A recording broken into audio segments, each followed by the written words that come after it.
lacks the intellectual rigor for critical care.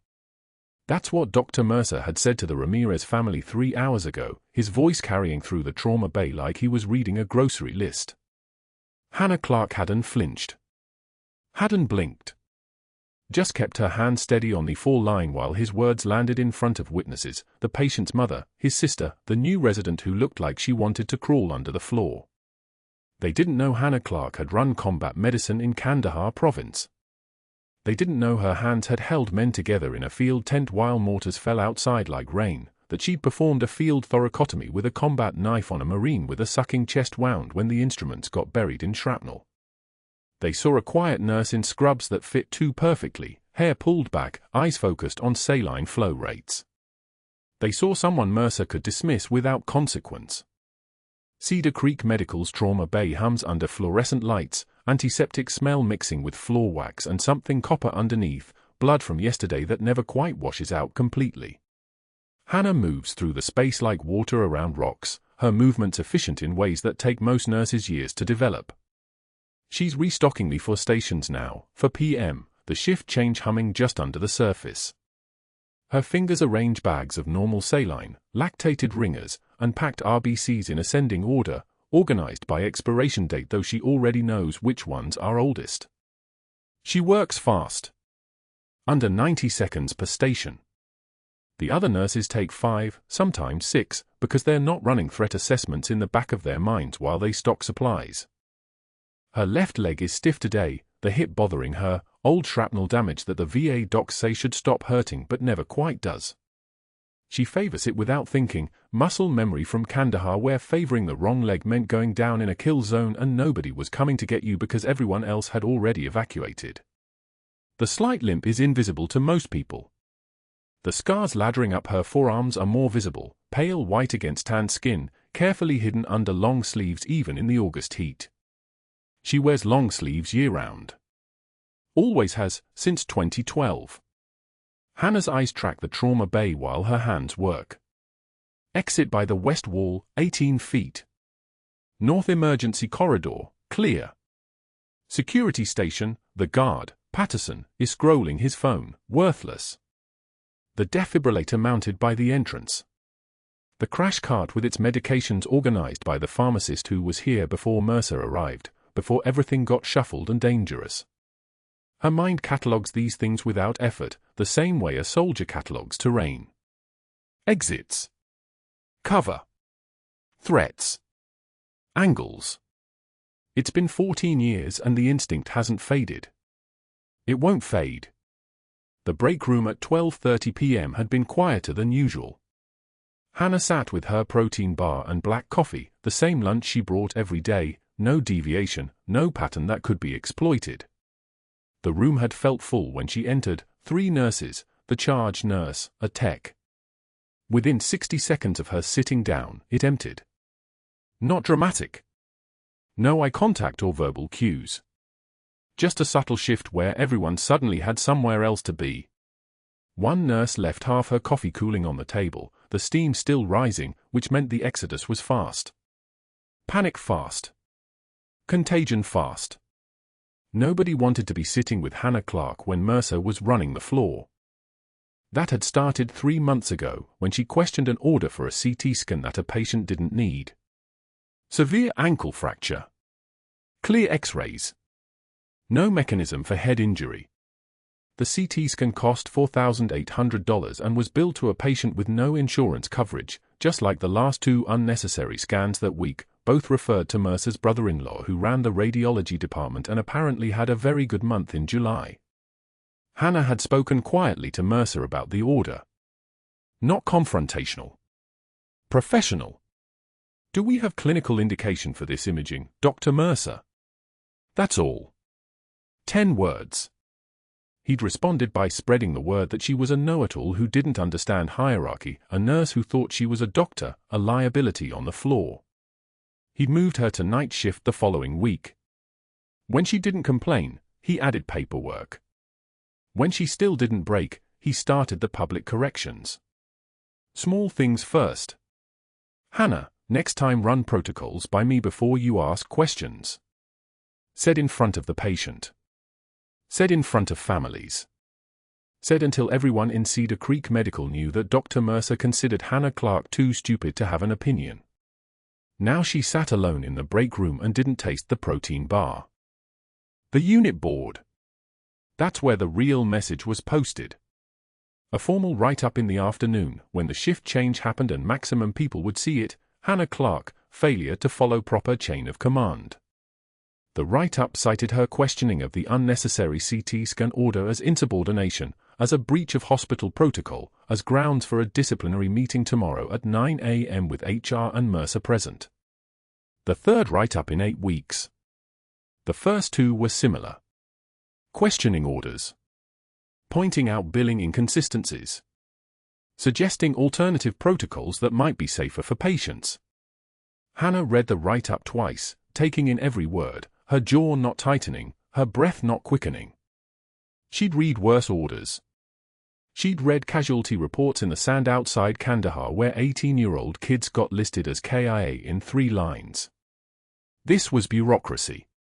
This was somebody pushing buttons. She could feel it coming, the next escalation, the thing Mercer would try next, but that was tomorrow's problem.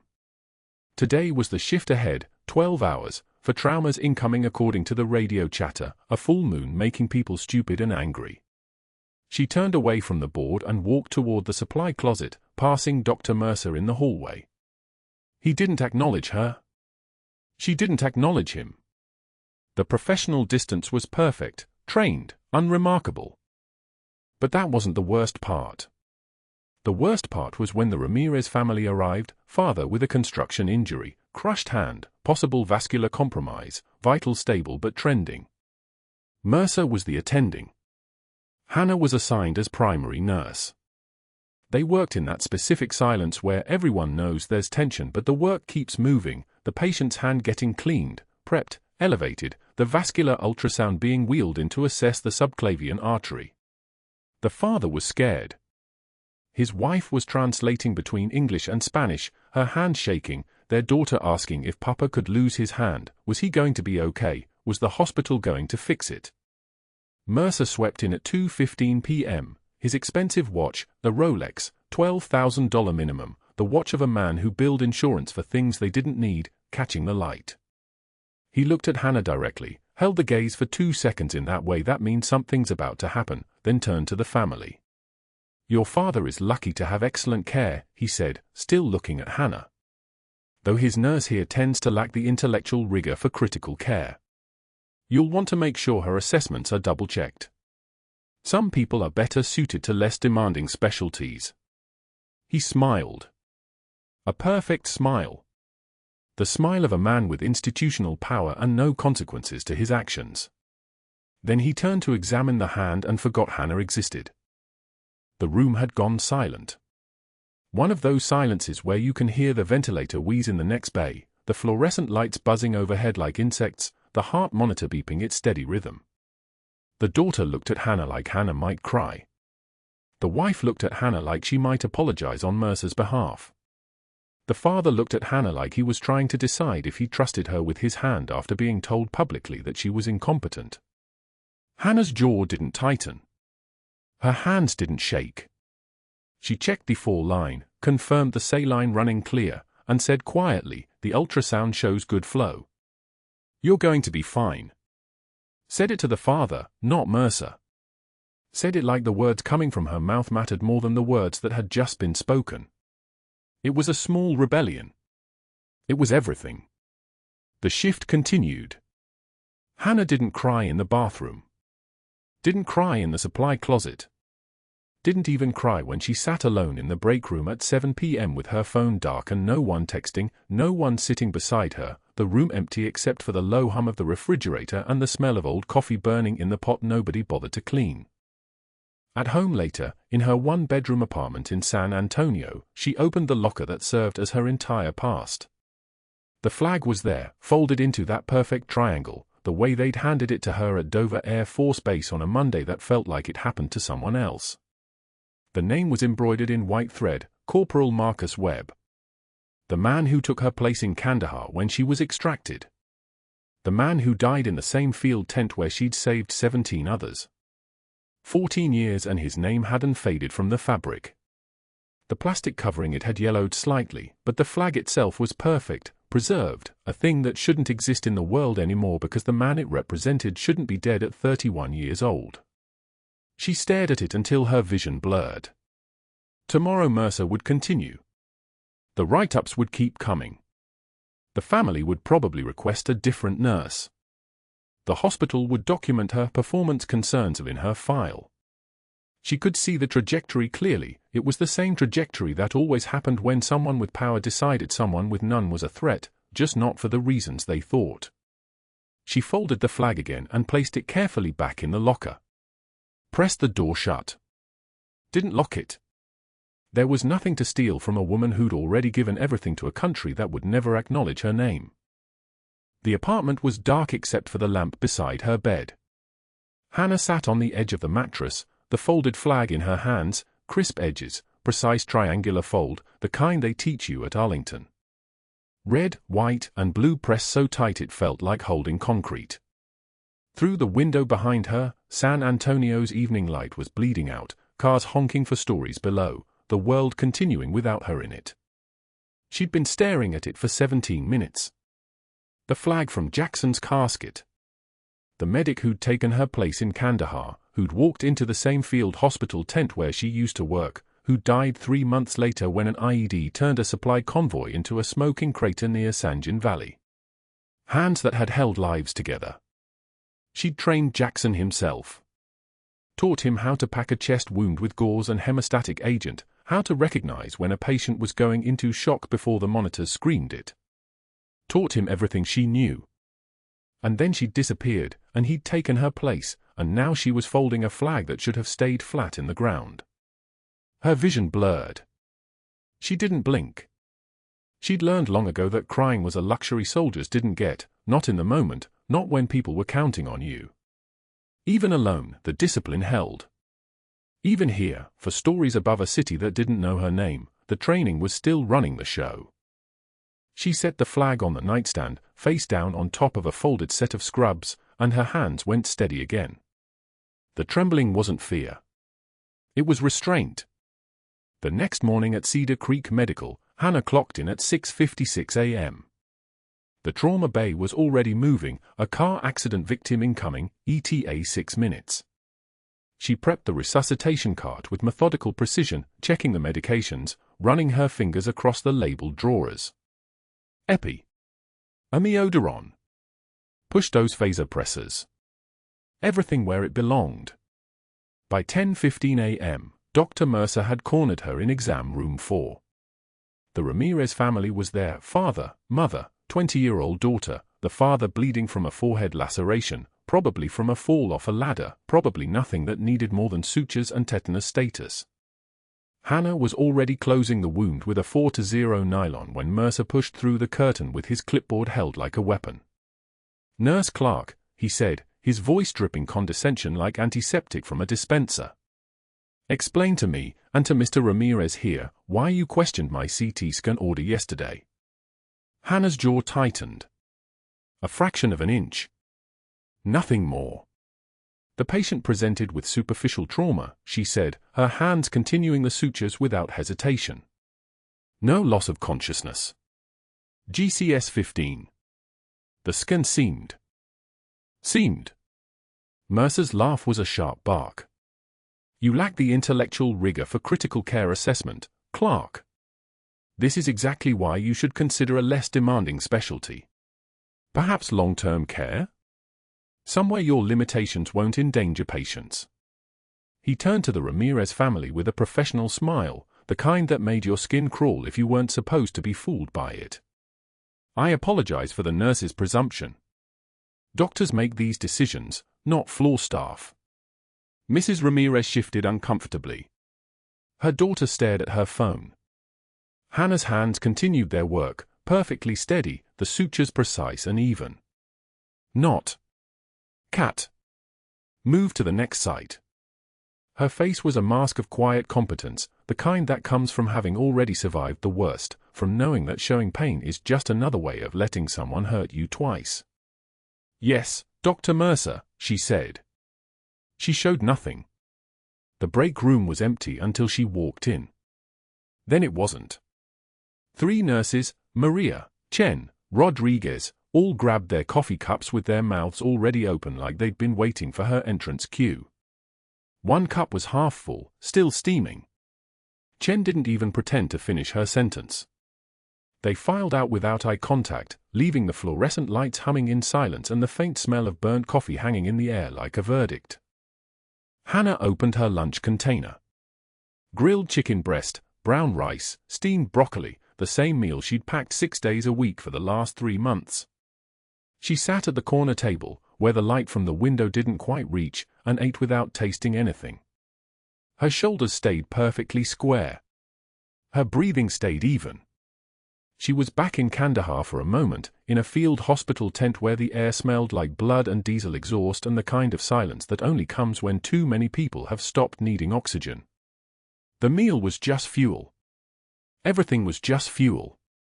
At the unit board near the charge nurses' station, Mercer had posted a write-up in red ink that afternoon. 3rd one this month. The Clarke, insubordination, 3rd violation this month. The handwriting was aggressive, the kind that pressed hard enough to leave an imprint on the paper below. A medical student from Baylor, fresh, eager, still believing the hierarchy meant something, read it and then quickly looked away when Hannah passed. The kid probably thought she'd done something wrong. That was the point. That was always the point. But that wasn't the worst part. In the supply closet between exam rooms 2 and 3, while Hannah was restocking the wound care kits, she'd overheard Mercer talking to the charge nurse, his voice lowered to the kind of whisper that was still loud enough to carry through a door that wasn't quite closed. Document everything. I want Little Miss Robotic gone by month's end. Insubordination, failure to follow orders, patient endangerment if we can make it stick. 3 more incidents and we hand it to the board. Hannah had continued loading 4-0 nylon sutures into the drawer. Her hands didn't shake. Her breathing didn't change. She was back in training, back in the kind of calm that comes from understanding that you were already dead the moment you volunteered. Might as well finish the mission. What Mercer didn't know was sitting in the billing codes that Hannah had been watching for 6 weeks. The CT scans. At least 3 a week, maybe more. Unnecessary ones, patients with minor head trauma, stable vitals, perfect neuro exams. And every single referral went to Radiology Associates of San Antonio, which was listed as a partnership with Dr. Marcus Westbrook. Hannah had done her own research. Marcus Westbrook was married to Mercer's sister-in-law. The same radiology practice billed each scan at $2,400, and the patients were all the ones Mercer had personally referred. The same patients who couldn't afford to dispute the charges. Hannah said nothing. She documented everything. Her eyes lingered on the billing codes when she charted. But she said nothing. That was the job. That was always the job, hold the line, keep your head down, wait for the moment when everything changed. It came at 2:56 p.m. The trauma bay doors exploded inward like they'd been hit by a truck. A 7-foot man crashed through, shirtless, covered in jail tattoos that looked like they'd been applied in a cell with a sharpened paperclip and ink from a pen, eyes wild and dilated with the kind of meth paranoia that made people feel like their skeleton was trying to escape through their skin. A hunting knife was gripped in his right fist, the blade catching the fluorescent lights as he swung it in wide, dangerous arcs. "They put chips in my brain," he screamed, his voice cracking with panic. "They're tracking me. They're here." The triage nurse, Maria, the same one who'd filed out of the break room that morning, stumbled backward. Her chair toppled, wheels spinning uselessly on the tile. Security was 2 hallways away. They wouldn't arrive in time. Dr. Mercer froze mid-step. His clipboard clattered to the floor with a sound like a gunshot in the sudden silence. Other staff scattered. A medical student dove behind the nurse's station.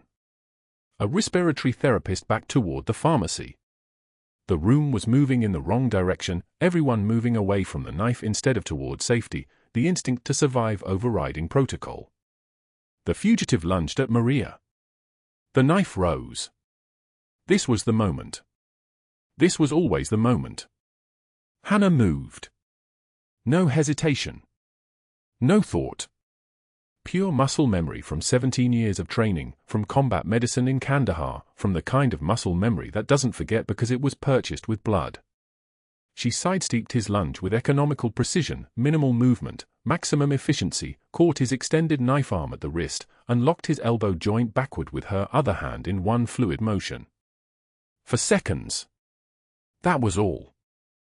His face hit the linoleum with a crack that echoed across the trauma bay. Hannah's knee drove into his spine, her hand twisting the knife free and sliding it across the floor in one motion, the blade skittering under the supply cart. Her voice was cold, clinical, the kind that comes from having given orders under fire. Stop resisting. You're hyperventilating. Breathe. The man thrashed once, his body trying to process what had happened to it. Then he went still under the pressure point she was applying to his neck, the kind that takes the fight out of everything except pure reflex. His breathing slowed. His pupils stopped dilating. Security arrived 20 seconds later to find her holding a 7-foot man subdued on the linoleum, her scrubs unwrinkled, her breathing steady as a metronome. One of the security officers, big guy, ex-military by the way he moved, just stared for a moment. "We got him," he said finally, cuffing the man's wrists. Hannah released him and stood. Her hands were steady. Her heart rate was steady. She was back in herself, back in the mask, back in the quiet competence that had kept her alive when everything else had tried to kill her. "Is anyone hurt?" she asked. Maria was shaking. "How did you?" "I need some Jell-O," Hannah said, and walked toward the medication prep room without looking back. Dr. Mercer was still staring. His face had drained of all color. This didn't make sense. This shouldn't be possible. The timid nurse who questioned his orders, who ate lunch alone, who accepted his contempt without fighting back, she'd just taken down a man the size of an industrial freezer with her bare hands in 4 seconds. And she was already walking away. What happened next changed everything. The trauma bay doors exploded inward at 2:53 p.m. A 7-foot wall of muscle and jail tattoos crashed through like a battering ram, shirtless and slicked with sweat, his eyes rolling back in a chemical rage. The man's voice came out as a scream, something about government tracking chips implanted in his molars, about satellites following him through the walls. His left hand clutched a hunting knife, the blade 10 inches of serrated steel catching the fluorescent light. The triage nurse, Marcus, froze. His clipboard fell. The sound of it hitting the floor seemed to trigger something in the fugitive. He lunged forward, arm cocked back, the knife rising in a perfect downward arc toward Marcus's chest. Everything after that happened in the space between heartbeats. Hannah moved. Not rushed. Not panicked. Her body simply reacted with the kind of muscle memory that comes from 1,000 repetitions across 3 continents. She was 6 feet away. She closed the distance in 2 steps. The fugitive's arm was still descending when her left hand intercepted his wrist, not blocking, but catching, controlling, turning the momentum against him. Her right arm wrapped his elbow. The knife tumbled from his fingers and clattered against the tile floor with a sound like breaking glass. For seconds. That was all it took. She drove him forward and down, his body following the vector she'd created, his face meeting the linoleum with a wet impact that echoed through the trauma bay. Her knee settled onto his spine with the weight of someone who knew exactly how much pressure to apply, enough to immobilize, not enough to break. The man's arms flailed, his legs kicked, but he was already finished. The fight had never really started. It was over before he understood what was happening. Security scrambled in from the break room, their hands fumbling for restraint kits. They stared at Hannah like they'd just watched gravity reverse itself. "Get me the soft restraints," she said. Her voice was flat, clinical. 2-point pressure on the wrists. Don't let him thrash. He's in hyperadrenergic state, sympathomimetic toxicity. If his heart rate spikes past 180, we'll need a crash cart standing by. The security guards moved. They actually moved when she gave the order, even though she was wearing the same blue scrubs as everyone else, even though her name tag said registered nurse. Dr. Mercer stood in the doorway to the medication room, his face draining of color. His chart fell from his hands. He watched Hannah secure the second restraint with the economical precision of someone who had done this 1,000 times before, not in a hospital, though. The knowledge settled into his expression like poison in water. This wasn't hospital training. This wasn't something learned from YouTube videos or continuing education credits. The other staff froze. The residents. The respiratory tech. The paramedic standing with the intake form. They all saw what had just happened, a man twice Hannah's size, high as orbit, holding a knife, subdued in 4 seconds by a woman who'd been eating her lunch alone every single day for 6 months. The narrative was breaking. The one Mercer had spent months constructing. The incompetent nurse. The girl who asked too many questions about billing codes. The one who didn't fit. The one who lacked the intellectual rigor for critical care. That woman had just moved like something from a combat video. Like muscle and system. Like someone who'd been trained by people with patch insignias they couldn't name. Security finished the restraints. The fugitive was still screaming, his voice raw, animal, primal, but his body wasn't going anywhere. Hannah stepped back. Her hands weren't shaking. Her breathing was normal. She adjusted her gloves and looked at Marcus. "You're okay?" Marcus nodded. He couldn't speak. "Call toxicology. Tell them sympathomimetic overdose, probable methamphetamine and possibly fentanyl combination based on his behavior pattern." She moved toward the patient without waiting for confirmation. "We'll need a 12-lead EKG immediately. Check his pupils. If they're pinpoint beneath the dilated state, he's got opioid in his system too. That's going to change our protocol." The resident scrambled. Someone called down to the lab. The paramedic radioed dispatch. The machinery of the hospital shifted into motion around her, and every single person in the trauma bay, consciously or not, was now taking orders from the nurse who'd just demonstrated the kind of tactical efficiency that doesn't come from a bachelor's degree program. But that wasn't the worst part for Dr. Mercer. The worst part was the silence. That moment where everyone had gone quiet, just for a second. Where they'd seen something that didn't match the story he'd been telling about her. Where they'd seen Hannah Clarke move like someone with a completely different history than the one in her file. The quiet moment where a half-dozen witnesses had just watched her reveal something she couldn't put back into the box. His phone felt heavy in his pocket. He could already feel what was coming. The way it always came. The phone calls.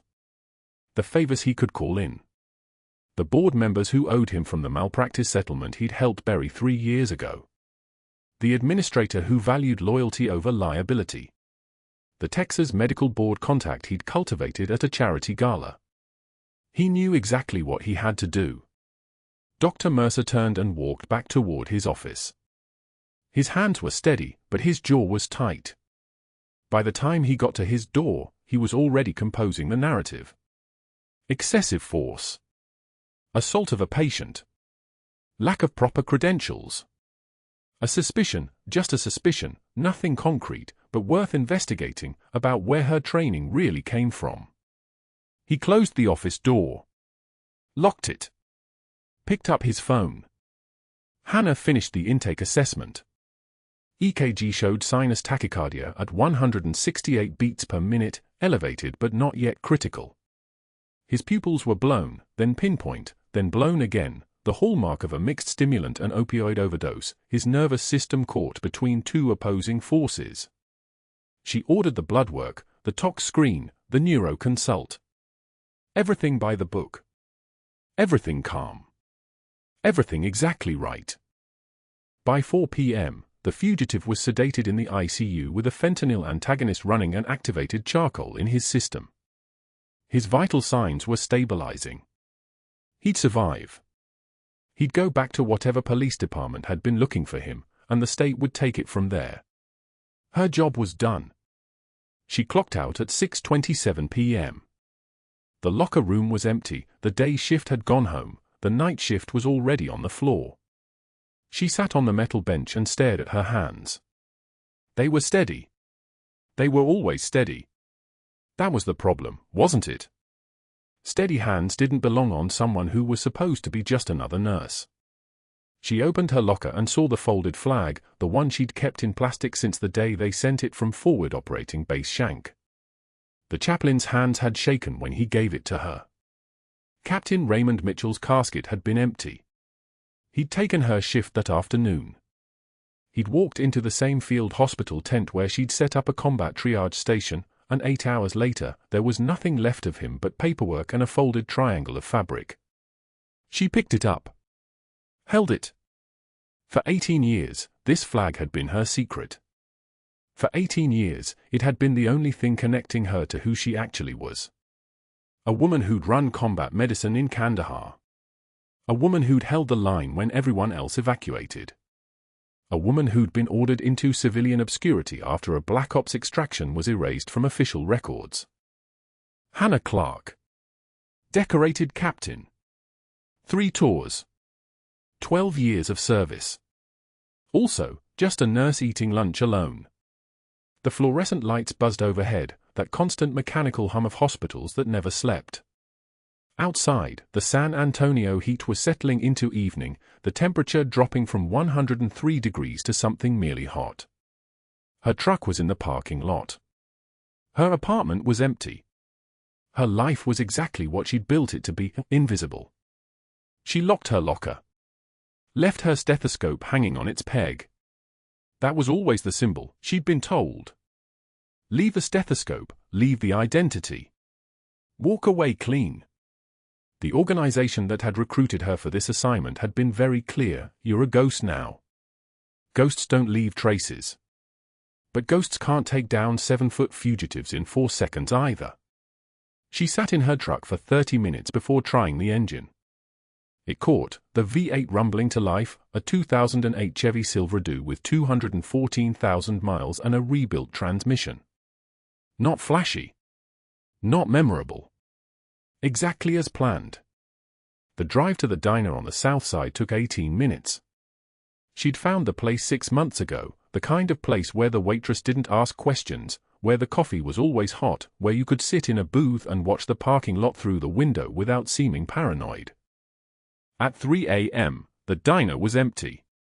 Just Hannah and the waitress and the fluorescent lights that buzzed like insects. The waitress, her name tag said Dolores, refilled Hannah's mug without asking. 4th cup. 5th. Time had lost meaning. Hannah stared at her reflection in the dark window. Hollow eyes stared back. This was what disappearing felt like. Not freedom. Not anonymity. This. An empty booth. Cold coffee in a chipped mug.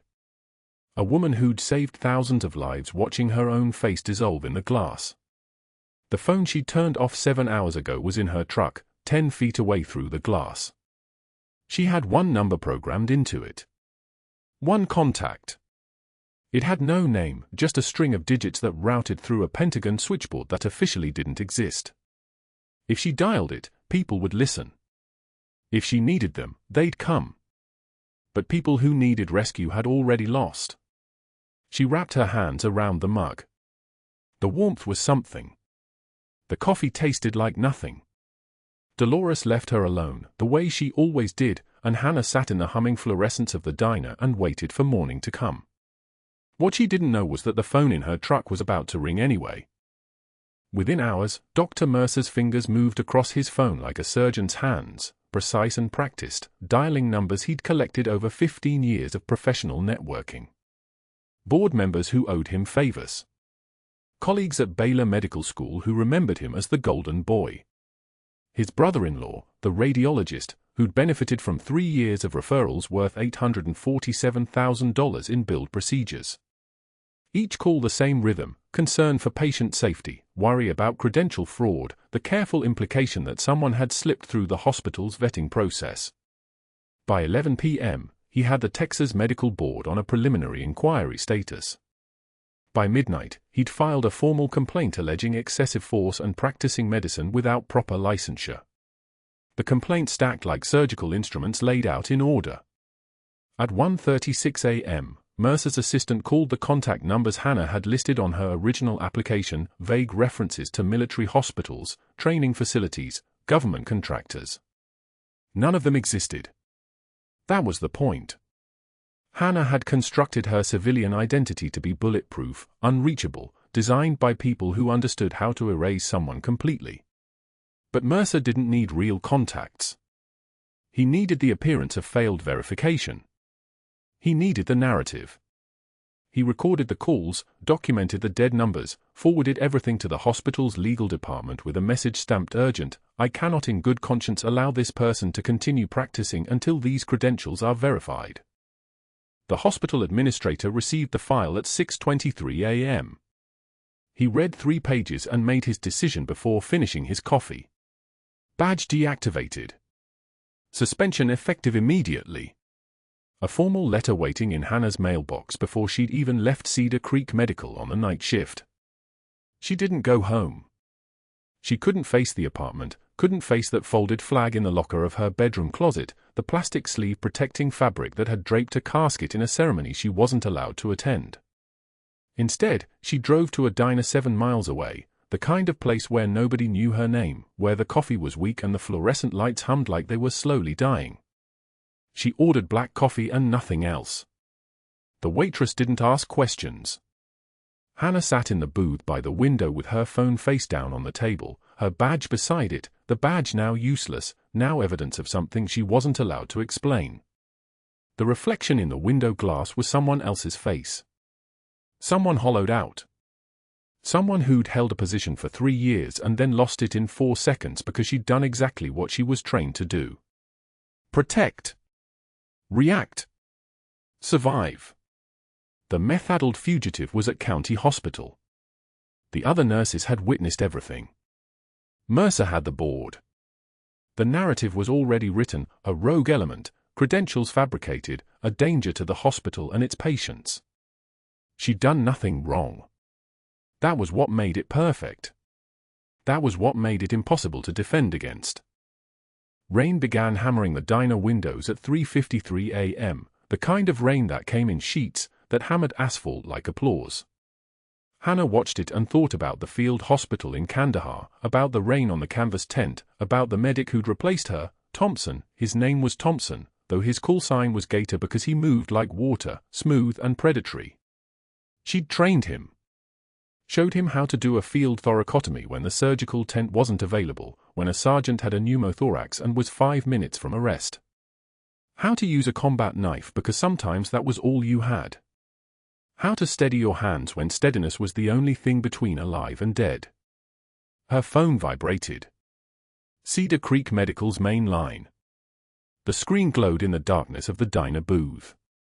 Hannah didn't move for 2 seconds. 3. She knew what suspension meant. She knew what trespass meant. She knew what it meant to be forbidden from the place where people were bleeding out and needing her hands. She answered anyway. We need you. The voice was triage nurse Patricia, the one person who'd ever sat with her at lunch, the one person who didn't avoid her like she was contaminated. Trauma case. Combat pattern injuries. His IED, multiple shrapnel wounds, and his, Patricia's voice caught. He's asking for you. By name. His last conscious words before the morphine, get Valkyrie. Hannah, I don't know what that means, but he. Hannah hung up. She was already moving. Cedar Creek Medical was 14 minutes away. The diner was on the highway. She left cash on the table and didn't wait for change. The trauma bay at 4:01 a.m. was organized chaos, the kind of ballet that happened only when the team knew exactly what they were doing. 2 nurses prepping blood on the level 1 rapid infuser. The attending surgeon from the night shift already scrubbing. Patricia at the monitor, already documenting. The paramedics giving report, male, mid-30s, multiple penetrating injuries consistent with IED blast, shrapnel embedded in anterior thorax and left flank, approximate blood loss 600 milliliters en route, vital stable on fluids, GCS 13 and fluctuating. Mercer wasn't there. That was the only mercy.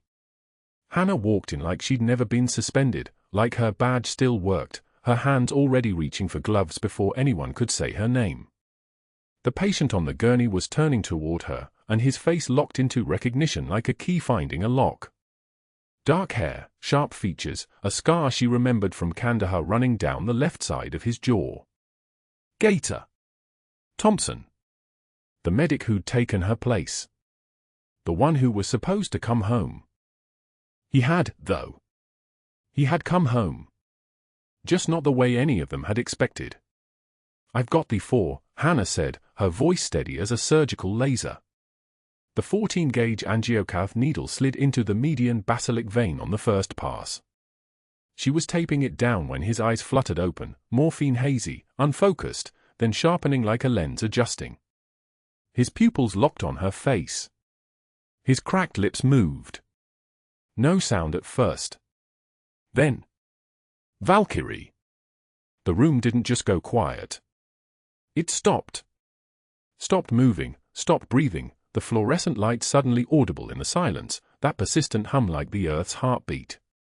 Hannah continued working, pressure dressing over the shrapnel wounds, gauze soaked through and replaced, hands moving with the mechanical precision of someone who'd done this 2,000 times, maybe 3,000, maybe too many times to count.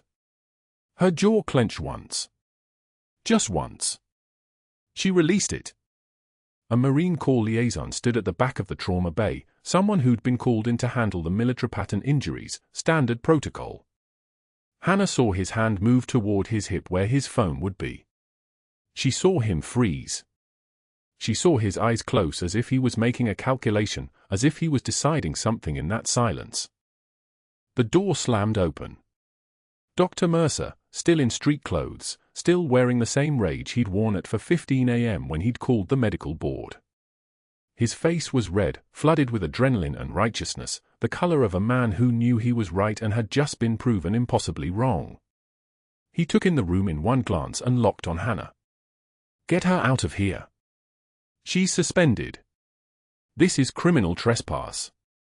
His hand came up like he was reaching for her shoulder. Like he was going to drag her backward by force. Hannah didn't move. Her hands stayed exactly where they were, applying pressure to the wound, preventing what would have been a 3-minute bleed out into shock. "He'll hemorrhage without intervention," she said. Her voice had changed. Dropped an octave. Not a question, not a request. A statement of fact delivered by someone who'd already made the calculation and wasn't interested in debate. Mercer's jaw went tight. "I don't care. Security. Remove her. Now. Sir, I need you to step back." The Marine liaison moved between them, his body language shifting from observer to protector. A stance Hannah recognized from 1,000 briefing room deployments. Let the medical team work. This woman has no authority here. She's fabricated credentials, assaulted patients. Captain Clarke saved 12 of us. The voice from the gurney was barely audible, Thompson's words floating on morphine and shock, but each one landed like a defibrillator paddle. When the position was overrun in Sanjan Valley, she did a thoracotomy in the dust with a combat knife. She held the line when his eyes lost focus. His voice faded. The monitor beeped. The rhythm was steady. Tachycardic but stable. Hannah finished the pressure dressing and stepped back. Her hands were steady. Her face was unchanged. The composure that had kept her invisible for 3 years had just been burned away, but she wasn't finished here. Not yet. Security moved to escort her out, and she didn't resist. She'd done what needed doing. The bleeding was stopped. The medic was stable. The room had heard Thompson call her captain. That was enough for now. As she walked toward the hallway, Mercer was already on his phone, already spitting words like venom. "I want criminal charges filed. Trespassing, practicing medicine without a license, everything." His voice followed her down the corridor. "That woman is dangerous." She knew what came next. She'd seen the pattern play out 1,000 times in her head, the sequence of moves that would follow this moment. Mercer would escalate. He'd call the state board. He'd contact the police. He'd build a case so meticulous, so legally sound, that even the truth wouldn't be able to stand against it. Because that's what he did. That's what people like him did when they realized they'd misjudged someone. They tried to bury them. The hallway outside the trauma bay was empty except for a security guard, young and uncomfortable, clearly unsure of what he'd just witnessed. Hannah stood by the water fountain and waited, because she'd learned long ago that waiting was sometimes the only strategy that mattered. Her phone was in her pocket. The folded flag was at home. The Marine liaison was still in the trauma bay, and she could hear him on the phone now, his voice urgent and low, saying words like classified and Pentagon level and call sign. Thunder rolled across San Antonio like artillery. The sound rolled through the hospital's walls and made the fluorescent lights flicker. Hannah thought about disappearing again, about going dark the way she'd been trained to do. About vanishing so completely that no board could touch her, no investigation could find her, no narrative could reach her. She thought about Thompson on that gurney, his eyes recognizing her, his voice saying her name in front of witnesses. Some things, she understood, couldn't be disappeared. And some things didn't need to be. Her phone vibrated at 3:47 in the morning. Cedar Creek Medical on the screen. Suspended staff didn't answer calls from their suspended employers at that hour, but Hannah's hands moved before her mind caught up. The voice on the other end was triage nurse Maria, breathing fast, trying to stay professional and failing. "We have an incoming trauma. Kandahar province wound signature. IED shrapnel through the left thoracic cavity. The patient is asking for you. He's asking for you by name, and Hannah, he's using a call sign." Hannah was already pulling on clothes, muscle memory making every movement precise. "Which call sign, Maria?" The pause stretched like a taut wire. "Valkyrie." He said Valkyrie was bringing him back. "He said you were the only medic who could have." Hannah hung up. She didn't remember driving to Cedar Creek. She didn't remember parking or walking through the emergency bay doors. What she remembered was the sound of her own boots on the tile floor, the fluorescent lights harsh as interrogation lamps, and the smell of arterial blood before she even entered the trauma room. The stretcher held a man with a face burned deep from IED shrapnel, left shoulder wrapped in bloody gauze that needed replacing within minutes. His breathing was shallow. Compensatory. The kind of breathing that meant internal bleeding was pooling somewhere she couldn't see. Hannah moved to the FUS station without hesitation, without announcement. The 18-gauge needle felt like an old friend between her fingers. She found the antecubital vein in his left arm on the first try, muscle memory from 4 years of field medicine, of running casualty stations in tents where the sound of mortars never stopped.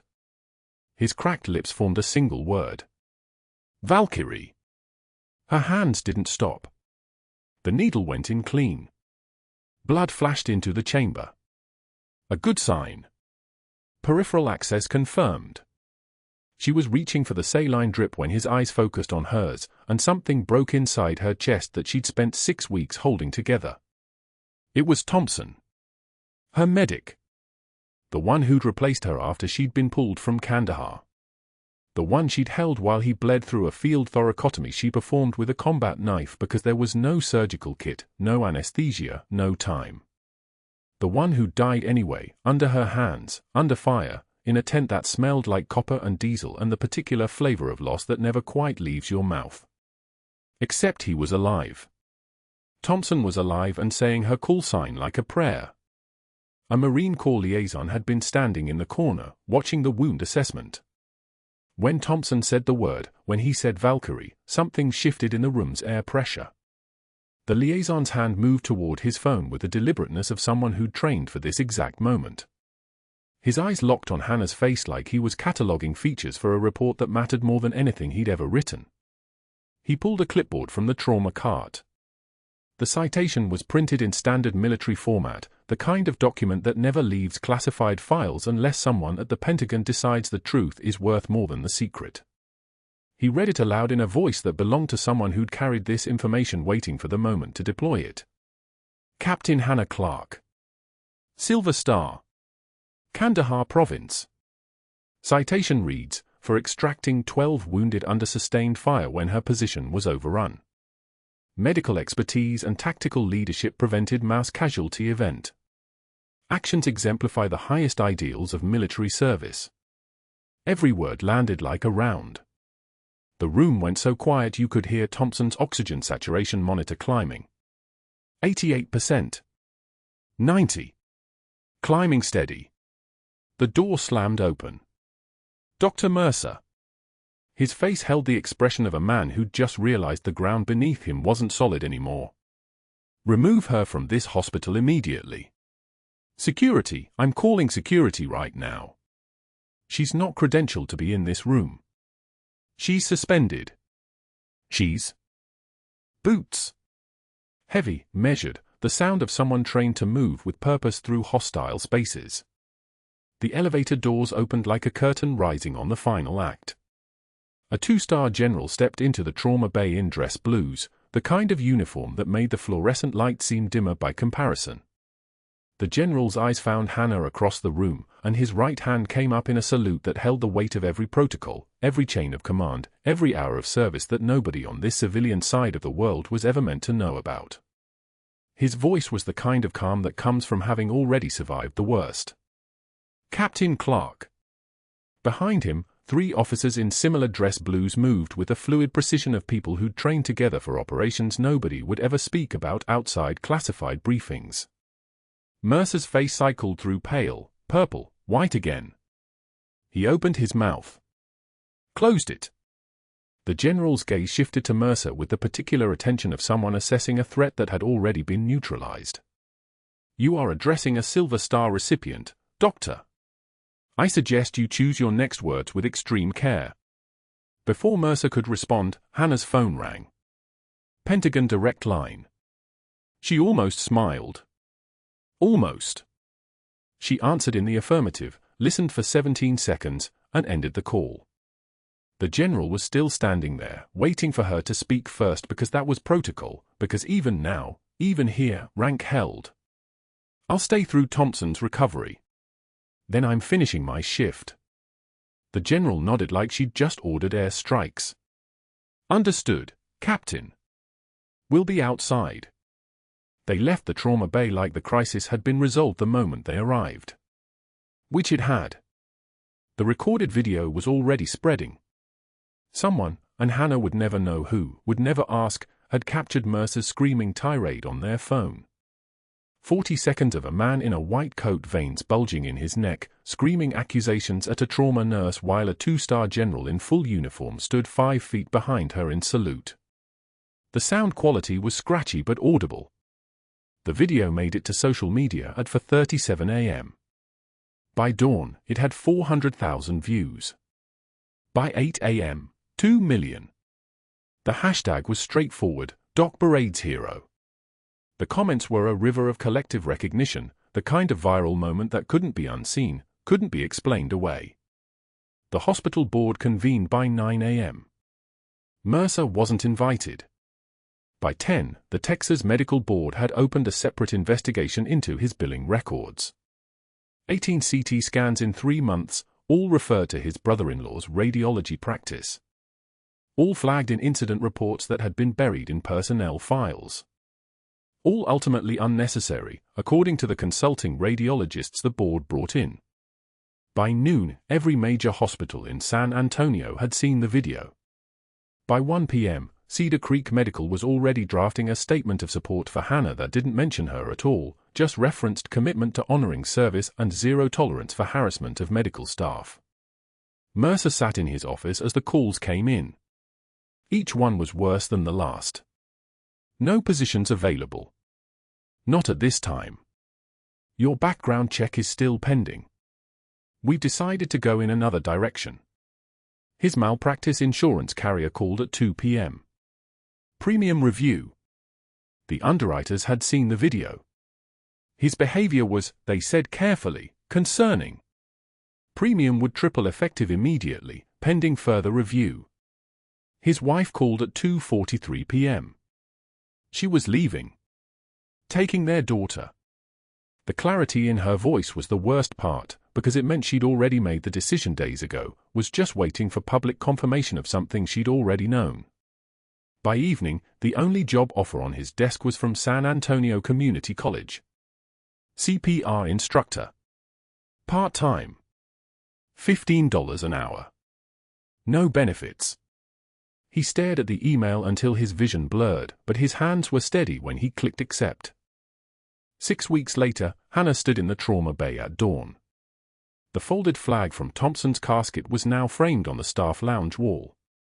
Beneath it, a brass plaque read, Captain Hannah Clarke, Special Forces Medic, Silver Star, Kandahar Province. Someone had included a photograph, Hannah's hands guiding a new nurse through tourniquet application, her face in profile, composed and certain. Thompson came by on his cane during shift change. He stopped at the plaque like it was a shrine. Maybe it was. "You taught me everything I know," he said. "I tried to do it the way you would have."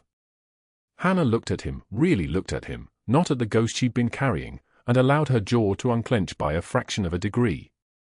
"You did good." Maria brought coffee to the break room that afternoon. She set it down in front of Hannah without asking. Other nurses sat down instead of leaving. A third-year medical student asked Hannah about combat medicine, eyes wide with genuine hunger for knowledge, and Hannah found herself explaining field thoracotomy with the kind of precision that made the student lean closer. This is what it felt like when the mask didn't have to hold anymore. This is what it felt like when the quiet was just quiet, not a weapon. Across town, at San Antonio Community College, Dr. Mercer stood in front of 16 students who didn't want to be there, running a plastic dummy through chest compressions for the 42nd time that day. His hands moved through the motions. His voice delivered the script. He didn't see the students. He saw 400,000 views. He saw a 2-star general salute. He saw himself in the mirror every morning, learning what it meant to be erased. The quietest person in the room might be holding it all together. Sometimes it takes a video going viral for the world to understand what was always true. Subscribe to see more stories of hidden strength. And comment, have you ever been underestimated by someone who didn't know your story? Because I want to hear yours.